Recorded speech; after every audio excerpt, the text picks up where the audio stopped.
Hi friends, ಎಲ್ಲರಿಗೂ M G V analysis YouTube ಚಾನಲ್ಗೆ ಸ್ವಾಗತ. ಇವತ್ತಿನ ವಿಡಿಯೋದಲ್ಲಿ ಸೈರಾ ಮೂವಿ ಬಗ್ಗೆ ಒಂದಿಷ್ಟು ಮಾಹಿತಿಯನ್ನು ತಿಳ್ಕೊಳ್ಳೋಣ. ಸೈರಾ 2025ರ Hindi musical romantic drama film.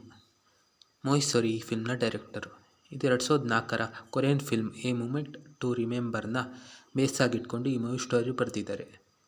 ಈ ಸಿನಿಮಾದಲ್ಲಿ ಹಾನ್ ಪಾಂಡೆ, ಅನಿತ್ ಪಡ್ಡ ಮುಖ್ಯ ಪಾತ್ರಗಳಲ್ಲಿ ನಟಿಸಿದ್ದಾರೆ.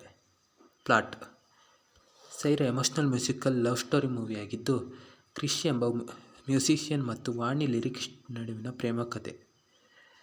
ಸೈರಾ 18 ಜುಲೈ 2025ರಂದು ರಿಲೀಸ್ ಆಗಿ ರಿವ್ಯೂವರ್ಸ್ಗಳಿಂದ ಪಾಸಿಟಿವ್ ರಿವ್ಯೂಸ್ನ ಪಡೆಯಿತು. 40 ಕೋಟಿ ಬಜೆಟ್ನ ನಿರ್ಮಾಣವಾದ ಈ ಸಿನಿಮಾ 148 ಕೋಟಿ ಬಾಕ್ಸ್ ಆಫೀಸ್ ಗಳಿಕೆಯೊಂದಿಗೆ ಬಾಲಿವುಡ್ನ ಅತಿ ಹೆಚ್ಚು ಗಳಿಕೆ ಸಿನಿಮಾಗಳಲ್ಲಿ ಒಂದಾಯಿತು. ಇದಿಷ್ಟು ಸೈರಾ ಮೂವಿ ಬಗ್ಗೆ ಒಂದಿಷ್ಟು ಮಾಹಿತಿಯಾಗಿತ್ತು. ವಿಡಿಯೋ ಇಷ್ಟವಾದಲ್ಲಿ ಲೈಕ್, ಶೇರ್, ಸಬ್ಸ್ಕ್ರೈಬ್ ಮಾಡಿ. ಧನ್ಯವಾದಗಳು.